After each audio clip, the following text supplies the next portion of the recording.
High, লঙ্কা গাছের যত্নের video তোমরা অনেক দিন ধরেই চেয়েছো। তো আজকে তোমাদের দেখাবো পুরোনো লঙ্কা গাছ বা ধরো নতুন তোমরা গাছ বসিয়েছো, অলরেডি ফুল আসার সময় হয়ে গেছে, তো এই মুহূর্তে কিভাবে গাছের যত্ন নেবে। তো আমাদের এই যে লঙ্কা গাছগুলো দেখছো, এগুলো 1 বছরের পুরনো, আর এতে অনেকবার লঙ্কা ধরে গিয়েছে। তো গাছগুলোতে অলরেডি রুট বাউন্ড হয়ে গেছে।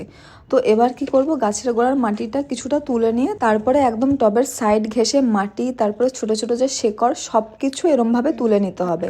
এবার একটা পাত্রে কিছুটা নর্মাল মাটি, 1 কাপ ভার্মিকম্পোস্ট, 2 চামচ হাড় গুঁড়ো, 2 চামচ কলার খোসা শুকিয়ে গুঁড়ো করা, 1 চামচ ছাই আর 1 চামচ নিমখোল, এগুলো খুব ভালোভাবে মিশিয়ে গাছের ওই যেখান থেকে মাটিটা তুলেছি সেখানে ভালোভাবে ফিল করে গোড়ায় খুব ভালোভাবে মাটি দিয়ে দিতে হবে। তারপরে একটা স্প্রে বোতলে 1 লিটার জল নিয়ে তাতে 1 চামচ এপসাম সল্ট খুব ভালোভাবে মিশিয়ে গাছের পাতা, তারপরে গাছের গোড়ার মাটিতে খুব ভালোভাবে দিয়ে দিতে হবে। আর গাছে যদি পোকা ধরে তাহলে কাকা, আর যদি ফাঙ্গাস ধরে তাহলে সব ফাঙ্গিসাইড স্প্রে করতে পারো।